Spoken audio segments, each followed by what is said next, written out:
Everyone, welcome to Bharat the learning spot. This is Gulzar Khan और इस video में हम पढ़ेंगे न्यू रिलीजियस ट्रेडिशंस।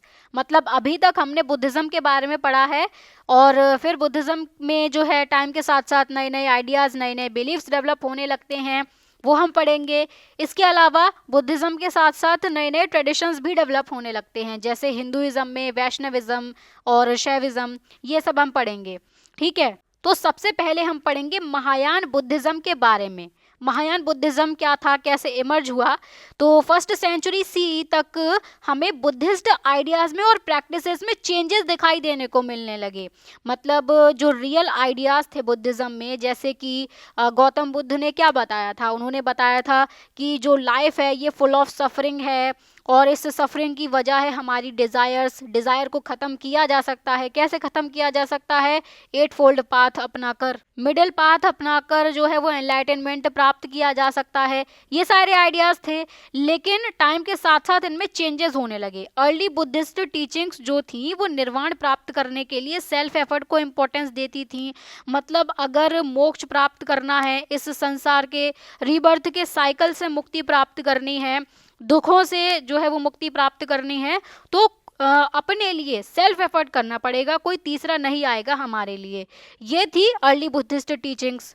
इसके साथ ही साथ अर्ली बुद्धिज्म में गौतम बुद्ध को एक ह्यूमन बीइंग ही माना गया है, उनको कोई गॉड वगैरह नहीं माना गया है। ठीक है, तो जो बुद्ध थे ये ह्यूमन थे और इन्होंने अपने खुद के एफर्ट से एनलाइटनमेंट अटेन किया और निर्वाण अटेन किया।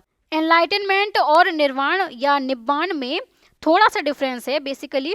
जैसे एनलाइटनमेंट मतलब होता है ट्रू नॉलेज और अंडरस्टैंडिंग हो जाना, मतलब लाइफ के बारे में जो ट्रुथ है उसको रियलाइज कर लेना। जैसे सफरिंग है, डिज़ायर की वजह से सफरिंग होती है, सफरिंग को एंड किया जा सकता है और उसे एंड करने के लिए एक पाथ है, एक तरीका है। तो एनलाइटनमेंट सिर्फ एक स्टेट ऑफ अवेयरनेस है या स्टेट ऑफ रियलाइजेशन है, जबकि निर्वाण की बात करें तो निर्वाण का मतलब होता है कंप्लीट फ्रीडम हो जाना सफरिंग से। जितनी भी डिज़ायर्स हैं, जो भी अटैचमेंट है, रीबर्थ है, साइकिल ऑफ लाइफ है, डेथ है, इस सब से मुक्ति प्राप्त कर लेना, तो वो है निर्वाण। और एनलाइटनमेंट है इस सब चीज़ों का रियलाइजेशन होना, दुख का रियलाइजेशन होना, कि पता चलना कि हाँ ये चीज़ है, लेकिन उससे मुक्ति हो जाना, वो निर्वाण है। ठीक है, तो हम पढ़ रहे थे कि अर्ली बुद्धिज्म में गौतम बुद्ध को ह्यूमन बीइंग माना गया है, लेकिन धीरे धीरे यहाँ पर सेवियर का आइडिया भी इमर्ज होने लगता है टाइम के साथ साथ। सेवियर मतलब एक मुक्तिदाता होगा, एक कोई पर्सन होगा जो आकर हेल्प करेगा और साल्वेशन इंश्योर करेगा। मतलब यहाँ पर गौतम बुद्ध को भगवान माना जा रहा है, वो खुद हमें एनलाइटन करेंगे, हमें इस दुख के चक्र से बाहर निकालेंगे, कुछ इस टाइप का कॉन्सेप्ट इमर्ज होने लगा।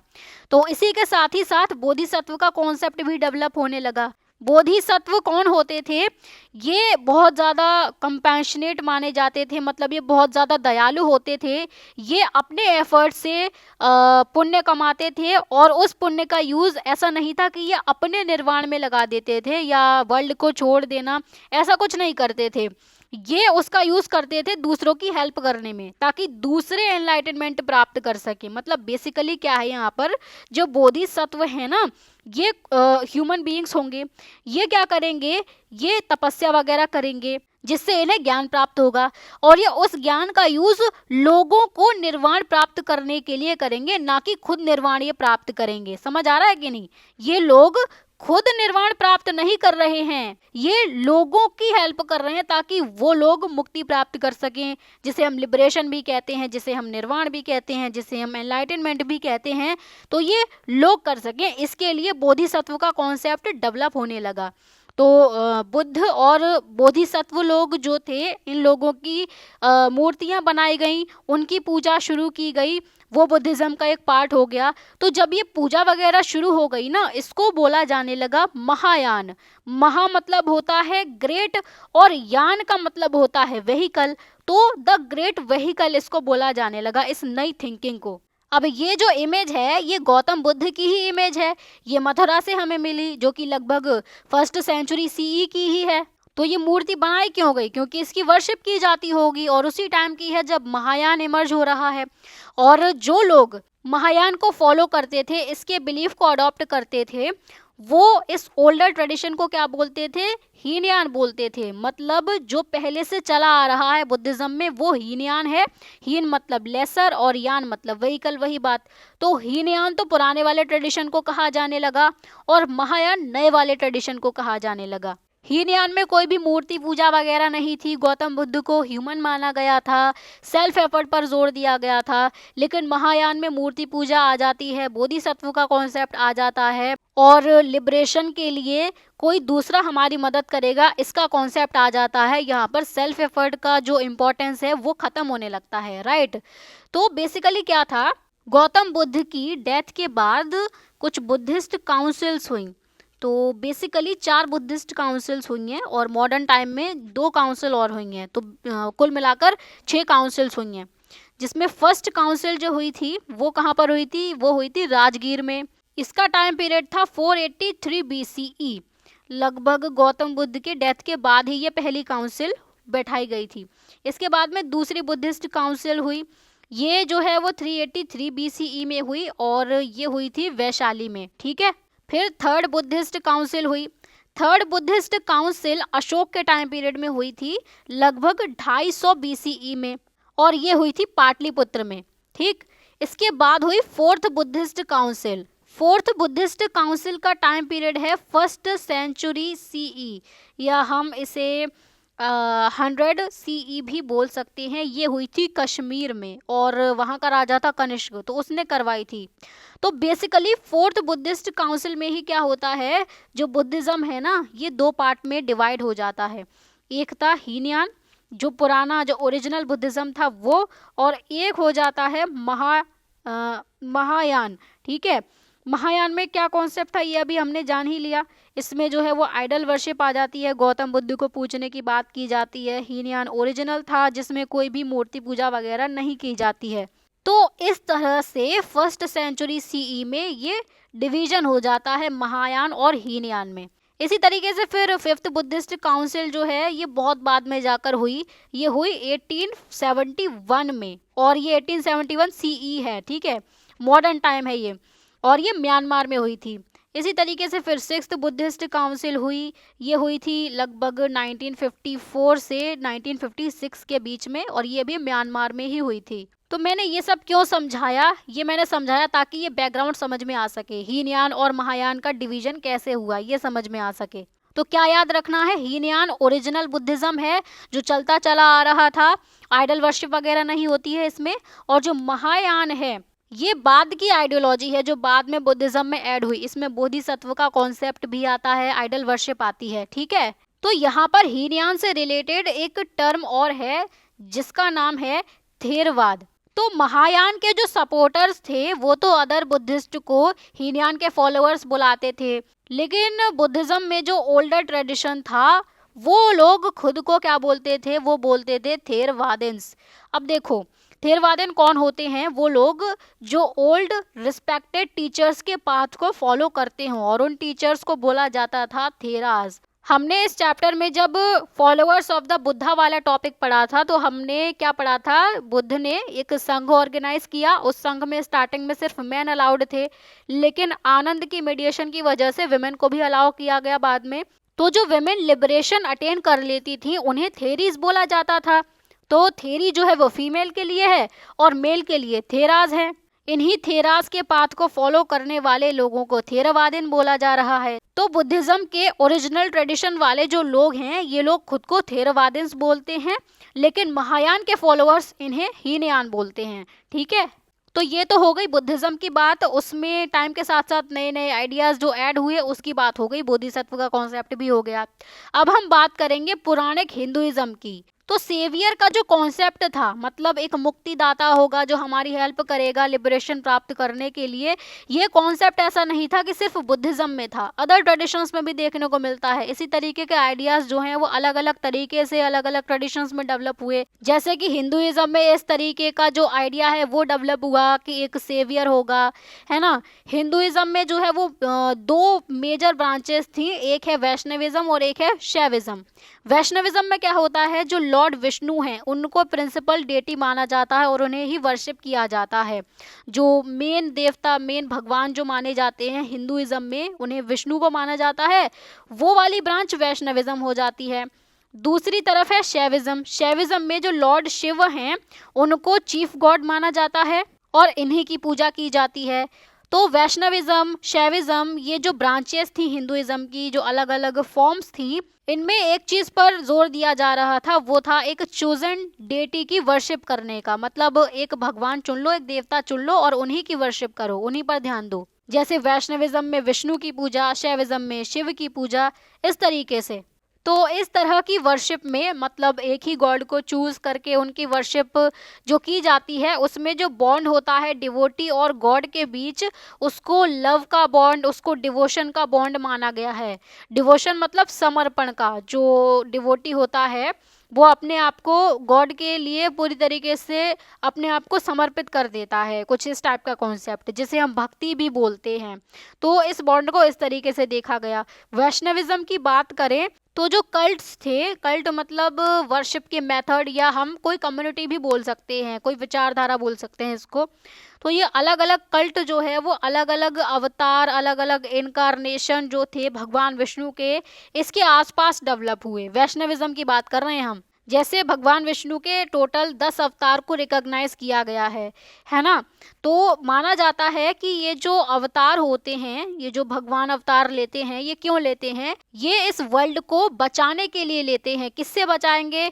जो इविल फोर्सेस हैं, जो बुराई है, तो जो बुरी शक्तियां हैं, ये डिसऑर्डर फैला रही हैं, मतलब अव्यवस्था फैला रही हैं, डिस्ट्रक्शन कर रही हैं, वर्ल्ड खतरे में है। तो जब जब वर्ल्ड खतरे में आएगा तब तक भगवान विष्णु कोई ना कोई अवतार लेकर इस वर्ल्ड को बचाने आएंगे। जैसे ये जो अवतार है ये वराह का अवतार है, जिसे हम बोर का अवतार भी बोलते हैं।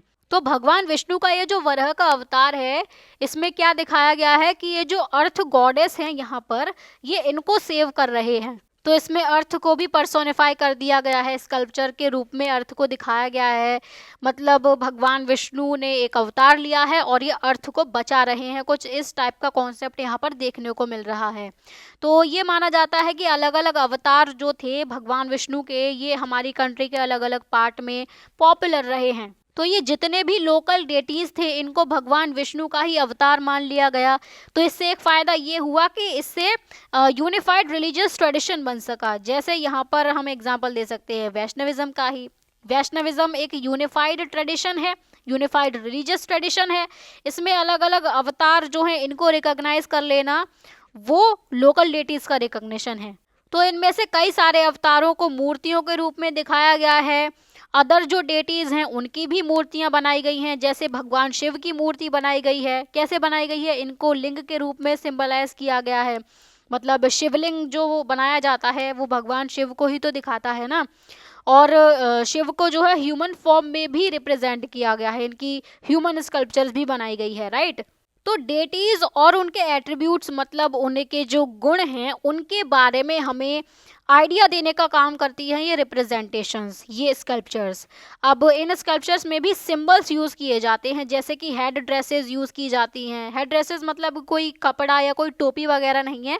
यहाँ पर हम जैसे एग्जांपल दे सकते हैं, भगवान विष्णु का एक लंबा डेकोरेटेड मुकुट, और भगवान शिव की बात करें तो उनके जो बाल बनाए जाते हैं वो उलझे हुए से बनाए जाते हैं, और उनके सिर पर एक आधा चांद भी दिखाया जाता है। तो वो हेड ड्रेस में आते हैं सारी चीज़ें। तो इन सिंबल्स के थ्रू डेटीज को रिप्रेजेंट किया गया।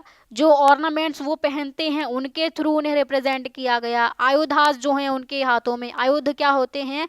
ये कोई वेपन भी हो सकता है या कोई ऑस्पिशियस ऑब्जेक्ट भी हो सकता है। ऑस्पिशियस ऑब्जेक्ट मतलब कोई शुभ कोई चीज़ है, जैसे कि भगवान शिव अपने हाथ में त्रिशूल पकड़े रहते हैं। तो इनके थ्रू भी डेटीज को रिप्रेजेंट किया जाता है। डेटीज किस तरह से बैठे हैं इसके थ्रू उन्हें रिप्रेजेंट किया जाता है। तो ये आइडियाज का एक कॉम्प्लेक्स सेट बन जाता है, राइट। अब इन स्कल्पचर्स की मीनिंग्स को समझने के लिए हिस्टोरियंस को इनके पीछे जो स्टोरीज हैं उसको जानना पड़ेगा ना, तभी तो स्कल्पचर्स का मतलब समझ पाएंगे वो। तो ये स्टोरीज कहाँ से मिली फिर हिस्टोरियंस को? उन्हें ये मिली पुराणों से। इन पुराणों को ब्राह्मणों ने कंपाइल किया था लगभग फर्स्ट मिलेनियम सीई के मिडल में। फर्स्ट मिलेनियम सीई का मतलब है फर्स्ट सीई से लेकर 1000 सीई का जो टाइम पीरियड है। अब इसके बीच की बात हो रही है तो लगभग 400 से 600 सीई की बात हम कह सकते हैं। उस टाइम पर पुराणों को कंपाइल किया गया। तो इन पुराणों में जो स्टोरीज होती थी वो बहुत पहले ही कंपोज हो चुकी थी। कंपोज का मतलब यहाँ पर लिखना नहीं है, क्योंकि उस टाइम पर जो है वो राइटिंग प्रैक्टिस थी नहीं, तो स्टोरीज ओरली ट्रांसमिट की जाती थी। लोगों के बीच में सेंचुरीज से सर्कुलेशन में थी, वो एक जनरेशन दूसरी जनरेशन को सुनाती आ रही थी। और जब पुराण कंपाइल किए गए तो उन्हें लिखा गया। ठीक है, इनमें जो स्टोरीज थी ये गॉड्स के बारे में, गॉडेसेस के बारे में थी। और जनरली इनको जब लिखा गया पुराणों में तो सिंपल संस्कृत वर्ड्स के रूप में लिखा गया, मतलब संस्कृत के छोटे छोटे श्लोक बनाए गए और सिंपल लैंग्वेज में बनाए गए ताकि लोग इसे समझ सकें। अब क्या होता था, इन श्लोक को जोर जोर से पढ़ा जाता था ताकि सब लोग इसे सुन सकें, जिसमें विमेन भी आती हैं और शूद्रास भी आते हैं। मतलब जो विमेन और शूद्र थे उनको वैदिक लर्निंग का एक्सेस तो था नहीं, ये लोग ना वेद पढ़ सकते थे और ना ही वेद सुन सकते थे, इन्हें कोई राइट नहीं था। लेकिन पुराणों के मामले में इन्हें विमेन और शूद्रास को पुराणों को सुनने का राइट था, रीडिंग का राइट अभी भी इनके पास में नहीं था। ठीक है, तो पुराणों में जो भी चीजें लिखी गई हैं वो कैसे डेवलप हुई, वो इंटरेक्शन के थ्रू डेवलप हुई। लोगों के बीच में इंटरेक्शंस हुए। लोग जैसे कि प्रीस्ट होते थे, मर्चेंट्स होते थे, ऑर्डिनरी मैन विमेन होते थे, जो एक जगह से दूसरी जगह ट्रैवल करते रहते थे और अपने आइडियाज को शेयर करते थे, अपने बिलीव्स को शेयर करते थे। अब कोई एक जगह से दूसरी जगह उठकर अगर जाएगा तो यहाँ पर जितने भी लोग होंगे इनके बीच में बातचीत होंगी, आपस में इंटरेक्शंस होंगे। ये जो है वो अपने बिलीव्स के बारे में बात करेगा, वो इन्हें बताएगा, ये लोग इसे बताएंगे, तो कहानियाँ डेवलप होंगी। वो कहानियाँ जो हैं वो पुराणों में लिखी गई। जैसे जो वासुदेव कृष्ण थे ये मथुरा रीजन के एक इम्पॉर्टेंट डेटी माने जाते हैं, जो कृष्ण भगवान हैं। तो जो कृष्ण भगवान हैं वो सिर्फ मथुरा रीजन में इम्पॉर्टेंट डेटी थे। लेकिन ये कंट्री में कैसे फैली इनकी वर्शिप, अदर पार्ट्स में फैली ना, तो ऐसा तो था नहीं कि बिलीफ के पैर हैं जो अपने आप चल के लोगों में फैल जाएगा। लोग आपस में बातचीत करते होंगे। एक पर्सन जो है वो कहता होगा कि मेरे धर्म में ऐसी ऐसी बातें हैं, दूसरा पर्सन कहेगा कि मेरे धर्म में ऐसा ऐसा होता है, और ये सारी प्रैक्टिसेस होती हैं। आपस में आदान प्रदान होगा विचारों का। ठीक है, ये इसके बारे में जानेगा, ये इसके बारे में जानेगा, फिर ये लोग क्या करेंगे, ये और लोगों को बताएंगे, वो लोग इसके बारे में जानेंगे, ये अपनी कम्युनिटी में और लोगों को बताएगा। इस तरीके से पूरा वास्ट पूरी कंट्री में जो है ये जो बिलीफ्स हैं ये फैल जाएंगे। तो ये बात हो गई पौराणिक हिंदुइज्म की। यहाँ तक हमने धर्म के बारे में जान लिया, बुद्धिज्म हिंदुइज्म के बारे में जान लिया। अब बिल्डिंग्स की बात करें तो बिल्डिंग्स में टेम्पल्स के बारे में जानेंगे। हम क्या पढ़ रहे थे कि सांची में स्तूप बनाए गए, अदर साइट्स में जैसे कि भरूच स्तूप, अमरावती स्तूप, ये बनाए जा रहे थे। ये अपनी डेवलप फॉर्म में जब आ चुके थे उस टाइम पर टेम्पल्स बनना शुरू हुए। जो फर्स्ट टेम्पल्स बने उसमें गॉड्स गॉडेसेस की मूर्तियां रखी जाती थी। ठीक है, मतलब बेसिकली क्या है, स्तूप पूरी तरीके से डेवलप हो चुका है, अपने पूरी तरीके से डेवलप फॉर्म में आ चुका है। उसके बाद क्या हो रहा है, उसके बाद टेम्पल्स बनना शुरू हो रहे हैं। और टेम्पल्स भी ऐसे नहीं कि बहुत भव्य टेम्पल बने हों। शुरुआती टेम्पल एक छोटा सा स्क्वायर रूम होता था जिसे बोला जाता है गर्भगृह। मतलब इस टाइप का रूम होता था अगर ऊपर से देखा जाए तो।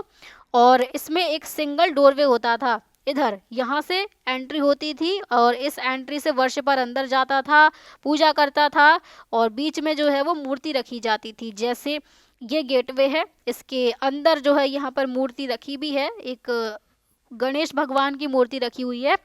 तो ये तो खैर एक बड़े टेम्पल का छोटा पार्ट है। लेकिन स्टार्टिंग में यही एक स्क्वायर रूम होता था और उसमें एक गेटवे और बीच में एक श्राइन रख दी जाती थी। इसके अलावा कुछ नहीं होता था। फिर धीरे धीरे एक ऊंचा स्ट्रक्चर जो है वो डेवलप होने लगा जिसको बोलते हैं हम शिखर। ये शिखर कहाँ पर बनाया जाता था, सेंट्रल श्राइन के ऊपर। जैसे इस फोटो में अगर हम देखें तो ये गेटवे है, अंदर जाने का रास्ता है। ठीक है, ये स्क्वायर रूम है, इसके ऊपर जो है वो इस टाइप का स्ट्रक्चर, शिखर टाइप का स्ट्रक्चर बनाया जाता था, जस्ट गर्भगृह के ऊपर। ठीक है, और जो टेम्पल की जो दीवारें थी उनको स्कल्पचर से डेकोरेट किया जाने लगा, मतलब दीवारों पर भी मूर्तियां वगैरह बनाई जाने लगी। तो शुरुआती टेम्पल्स में तो ज़्यादा कुछ बनाया नहीं जाता था, छोटा सा स्ट्रक्चर होता था। लेकिन धीरे धीरे टाइम के साथ में ये टेम्पल्स भी इलेबोरेट होने लगे, बहुत बड़े बड़े टेम्पल्स बनाए जाने लगे। इनमें असेंबली हॉल्स बनने लगे, बड़ी बड़ी ऊंची ऊंची दीवारें बनने लगी, बड़े बड़े गेटवेज बनने लगे। इसके साथ ही साथ पानी के सप्लाई की अरेंजमेंट्स भी की गई। तो अर्ली टेम्पल्स का जो एक यूनिक फीचर है, अब अर्ली टेम्पल का मतलब यहाँ पर बिल्कुल ही शुरुआती टेम्पल की बात नहीं है जो हमने स्क्वायर रूम जैसा कुछ पढ़ा, वो नहीं। उसके बाद जो टेम्पल्स डेवलप होने लगे, जो बड़े बड़े टेम्पल्स बनने लगे, उनका एक यूनिक फीचर ये था कि उनको पूरी की पूरी रॉक को, पूरी की पूरी चट्टान को काट कर खोखला करके उसमें आर्टिफिशियल केव्स बनाई जाती थी। इस टाइप के मंदिर बनाए जाते थे। जैसे ये जो आर्टिफिशियल केव बनाने का ट्रेडिशन है ये बहुत पुराना है। इसका एग्जाम्पल अगर हम देखें तो ये जो है एक केव बनाई गई है, रॉक को काट के, बराबर हिल्स को काट के ये अंदर टेम्पल बनाया गया है। ये किसने बनवाया था? ये अशोक ने बनवाया था। किसके लिए? कुछ साधु संत थे जो आजीविका सेक्ट से बिलोंग करते थे। तो लगभग 3rd सेंचुरी BCE में ये टेम्पल बनवाया गया। आजीविका सेक्ट बेसिकली ये भी उसी टाइम पीरियड का है जब बुद्धिज्म जैनिज्म इमर्ज हो रहे थे। और इसके जो फाउंडर थे ना, वो थे मक्खली गोशाल। इन्होंने इस सेक्ट को एस्टेब्लिश किया। इसमें क्या माना जाता है, ये भी एक नास्तिक स्कूल ऑफ इंडियन फिलोसफी है। नास्तिक का मतलब यहाँ पर है कि जो वेदास थे, जैसे ऋग्वेद, यजुर्वेद, सामवेद, अथर्ववेद, इनकी अथॉरिटी को जो रिजेक्ट करते थे वो नास्तिक होते थे। तो ये एक नास्तिक स्कूल था। स्कूल मतलब एक बिलीफ जिसे बहुत सारे लोग फॉलो करते हों, ठीक है। तो इसमें बेसिकली नियति का कॉन्सेप्ट है, फेट का कॉन्सेप्ट है, मतलब जितने भी इवेंट होते हैं जिसमें चाहे ह्यूमन की डेस्टिनी हो, चाहे रीबर्थ हो, ये सब कुछ पहले से ही डिटरमाइंड है। और ये किसने डिटरमाइन किया हुआ है? कॉस्मिक फोर्सेस ने। ये जो ब्रह्मांडीय शक्तियां हैं ना, इसने पहले से ही सब कुछ डिटरमाइन करके रखा हुआ है। मतलब बुद्धिज्म और जैनिज्म क्या बात करते हैं कि ये जो रीबर्थ का साइकिल है इससे बाहर निकला जा सकता है, लेकिन आजीविका सेक्ट बोलता है कि नहीं निकला जा सकता इससे बाहर, ये सब कुछ पहले से डिटरमाइंड है। ये थोड़ा बहुत अंतर यहाँ पे आ जाता है, ठीक है। तो केव्स को काट के टेम्पल्स बनाने का जो ट्रेडिशन रहा, ये अलग अलग स्टेजेस के थ्रू डेवलप हुआ और ये अपनी हाईली डेवलप स्टेज में आया लगभग 8th सेंचुरी में, जब पूरी की पूरी एक रॉक को काटकर एक बहुत बड़ा मंदिर बनाया गया जिसका नाम है कैलाशनाथ टेम्पल। कैलाशनाथ जो है वो लॉर्ड शिव का ही एक नाम है, ठीक है। ये जो टेम्पल है ना, ये पूरी चट्टान थी, जिस चट्टान को काट के ये टेम्पल बनाया गया। ये देखो, ये यहाँ से पूरा इस तरीके से पूरी एक चट्टान थी, इसको कार्विंग कर करके, इसे काट काट के अंदर पूरा मंदिर बनाया गया। और ये छोटा मोटा मंदिर नहीं है, ये बहुत बड़ा स्ट्रक्चर है। तो कॉपर प्लेट इंस्क्रिप्शन मिलती है एक, जिसमें ये इसका जो चीफ स्कल्प्टर होगा जिसने इस मंदिर को बनाया होगा, उसके अमेजमेंट को दिखाया गया है। अमेजमेंट मतलब वो भी हैरान था, उसके आश्चर्य को दिखाया गया है। और ये जो मंदिर है कैलाशनाथ का मंदिर, ये कहाँ पर है? ये एलोरा में है।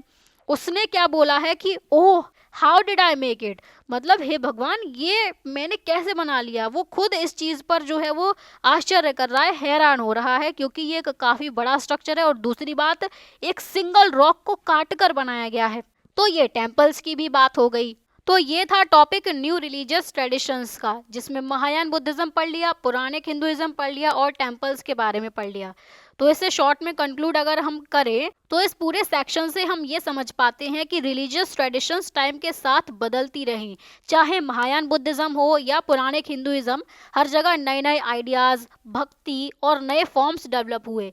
इन आइडियाज़ का इम्पैक्ट मूर्तियों और मंदिरों में क्लियरली दिखाई देता है। इसीलिए रिलीजन, आर्ट और आर्किटेक्चर, इन तीनों को हम अलग अलग नहीं बल्कि एक साथ समझ सकते हैं और इन्हें एक साथ समझना ही ज़रूरी है। इन्हें अगर अलग अलग करके देखेंगे ना तो काफ़ी सारी चीज़ें मिस हो सकती हैं। तो यहाँ पर एक बेसिक सवाल ये उठता है कि क्या हम पास्ट को पूरी तरह देख सकते हैं? Can we see everything? क्योंकि जो सोर्सेज हमें मिलते हैं वो इनकम्प्लीट होते हैं, इसीलिए हम पास्ट का सिर्फ एक हिस्सा ही देख पाते हैं। इसी वजह से कई सारी चीज़ें हमें अनफैमिलियर भी लगती हैं, जैसे सिंबल्स, रिचुअल्स या कुछ स्कल्पचर्स। तो इस सब के बारे में हम पढ़ेंगे अगली वीडियो में, ठीक है। वीडियो अगर पसंद आई हो तो वीडियो को लाइक करें, शेयर करें, चैनल को सब्सक्राइब जरूर कर लें। तो चलिए फिर मिलते हैं अगली वीडियो में, तब तक के लिए bye bye, take care and keep learning.